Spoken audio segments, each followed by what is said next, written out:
तो ये कुछ जो कि परीक्षावाणी के अंतर्गत मैंने वो निकाले हैं, जो कि एक पिछले कई वर्षों से जो विभिन्न परीक्षाओं में आए हुए प्रश्न हैं वो इस प्रकार है। तो भोजपत्र वृक्ष बर्च मिलता है, यह हिमालय में मिलता है, जो कि पीसीएस प्री 2007 में। तो आप ये मत मान के चले कि पीसीएस जो कि 2007 के अंतर्गत में होती थी परीक्षाएं, तो इतने आसान क्वेश्चन प्रश्न अब पूछा, क्योंकि अब से और अब में बहुत अंतर आ चुका है। तो ये फिर भी आप देख लीजिए। कार्बेट तथा राजाजी राष्ट्रीय उद्यान वन्य जीव प्रबंधन हेतु किस पैमाने पर हवाई क्षेत्र छायाचित्र लेना ठीक है? तो अति दीर्घ पैमाने पर। निम्न में कौन सा टाइगर रिजर्व है? तो यह है कॉर्बेट राष्ट्रीय उद्यान। ये पीसीएस 2007 में आया था प्री में, तो अब तो इतना आसान आएगा नहीं। भारतीय वन्य जीव संस्थान जो है देहरादून। निम्न में कौन सा बुग्याल उत्तरकाशी जिले में स्थित है? तो यह है दायरा बुग्याल। हस्तशिल्प सामग्री मोस्टा बनाया जाता है तो रिंगाल से। भारत का प्रथम राष्ट्रीय पार्क है जिम कॉर्बेट राष्ट्रीय पार्क। चिपको आंदोलन उत्तराखंड किस जिले से शुरू हुआ था? तो ये तो सभी को पता होगा, चमोली से। अस्कोट वन्य जीव विहार स्थित है पिथौरागढ़। तो कई बच्चे यहाँ पर एक कन्फ्यूज होते हैं कि अल्मोड़ा और पिथौरागढ़ दोनों में से एक, तो ये पिथौरागढ़ में स्थित है। निम्न में से कौन राज्य में पशुचारा उपलब्ध कराने वाला वृक्ष है? तो बांज। फूलों की घाटी स्थित है उत्तराखंड में। कांचुला खर का जो केंद्र है ये है एक कस्तूरी मृग प्रजनन केंद्र है। तो ये भी 2003 में पूछा गया था पीसीएस में। उत्तराखंड में जड़ी बूटी प्राप्त करने वाली किस्म है? लगभग ये है 500। रेशा प्राप्त होता है चीड़ वृक्ष से। चिपको आंदोलन में 1974 में रेडी गांव की महिलाओं का नेतृत्व करने वाली महिला थी गौरा देवी। उत्तराखंड का वन वृक्ष मानव किसको कहा जाता है? वृक्ष मानव के नाम से जिनको उपाधि प्राप्त है तो विश्वेश्वर दत्त सकलानी जी हैं। रेड़ा गाँव चमेली की श्रीमती गौरा देवी का संबंध है चिपको आंदोलन से। निम्न में कौन सा वर्ल्ड हेरिटेज साइट है? तो नंदा देवी बायोस्फीयर रिजर्व। सर्वाधिक जैव विविधता पाई जाती है फूलों की घाटी में। 70वें वन रिपोर्ट के अनुसार राज्य के कुल कितने प्रतिशत भाग पर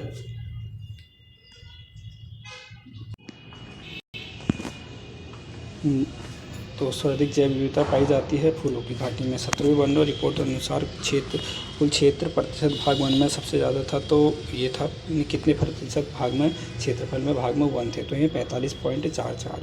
वन अनुसंधान संस्थान कहाँ स्थित है? तो ये है देहरादून में। किस वृक्ष को उत्तराखंड का वरदान कहा जाता है? बांज को। निम्न में कौन सा विश्व धरोहर स्थल है? जो ऊपर बताया था नंदा देवी रिजर्व, वही वाला है। निम्न में से कौन एक फूलों की घाटी का नाम नहीं है? तो ये भी महत्वपूर्ण क्वेश्चन बन सकता है। तो ये बाकी के सब है, ये पुष्पेश्वर ये नहीं है। निम्न में कौन एक फूलों की घाटी का नाम है? तो ये सेम क्वेश्चन है, लेकिन इसमें आप वो अलग दिए हैं, तो शांत घाटी। चिपको आंदोलन सर्वप्रथम किस जिले से शुरू हुआ था? तो चमोली। कॉर्बेट राष्ट्रीय उद्यान का जो क्षेत्रफल है वो है 520.82 वर्ग किमी। निम्न में से कौन एक जैव आरक्षित क्षेत्र है? तो ये भी पर पूछा गया है, नंदा देवी है। महाभारत में वर्णित नंदन कानन के वर्तमान में कहा जाता है फूलों की घाटी, तो नंदन कानन फूलों की घाटी का ही नाम है। राज्य का सर्वाधिक क्षेत्रफल वन्य जीव विहार है केदारनाथ वन्य जीव विहार। निम्न में किसका संबंध वन संबंधी चिपको आंदोलन से है? गौरा देवी जी का। विश्व प्रसिद्ध Jim Corbett national park Uttarakhand के किस जिले में स्थित, मतलब किन दो जिलों में है ये जिम कॉर्बेट नेशनल पार्क, जो कि पुराना है? ये नैनीताल और पौड़ी गढ़वाल। विश्व प्रसिद्ध फूलों की घाटी निम्नलिखित किस जनपद के अंतर्गत है? तो यह है चमोली के अंतर्गत। भारत का प्रथम राष्ट्रीय उद्यान है Jim Corbett national park. Uttarakhand में प्रथम बार वन पंचायतों का गठन किया गया था तो 1931 में। चमोली गांव में स्काइकिंग के लिए प्रसिद्ध बुग्याल है ओली। तो ये कनिष्ठ सहायक 2018, तो ये हाल ही में पूछे गए प्रश्न है। तिलाड़ी कांड का संबंध ये भी कनिष्ठ सहायक 2018 में पूछा गया था वन अधिकारों में। किस राष्ट्रीय उद्यान के मध्य में पाटलीदून स्थित है? तो ये भी कनिष्ठ सहायक 2018 में पूछा गया था, तो जिम कॉर्बेट राष्ट्रीय उद्यान में है। राजाजी राष्ट्रीय उद्यान का नाम किस प्रसिद्ध व्यक्ति के नाम पर रखा गया था? तो राजगोपालाचारी। तो ग्राम पंचायत विकास अधिकारी 2018 में भी पूछा गया था ये प्रश्न। बेदनी बुग्याल स्थित है चमोली में। जिम कॉर्बेट नेशनल पार्क की स्थापना हुई थी 1930 में। बाकी ये सम्मिलित वाला ये देख लीजिएगा आप, गलत युग्म का। तो नंदा देवी राष्ट्रीय उत्तरकाशी।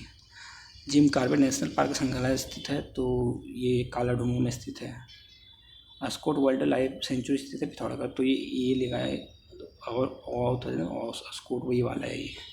पिरूल किस पेड़ से प्राप्त होता है? चीड़ के पेड़ से। निम्न में से उत्तराखंड के किन जनपदों में राजाजी नेशनल पार्क स्थित है? तो ये उपरोक्त सभी में 3 जिलों में है, देहरादून, पौड़ी, हरिद्वार। मेहती आंदोलन के प्रणेता थे कल्याण सिंह रावत। प्रथम नेशनल पार्क जिम कॉर्बेट, तो ये किस जिले में स्थित है? ये भी ऊपर पूछ लिया गया था, नैनीताल और पौड़ी गढ़वाल में। नंदा देवी राष्ट्रीय पार्क स्थित है चमोली में। चरक संहिता में उत्तराखंड क्षेत्र को कहा गया था वनस्पतिक बगीचा।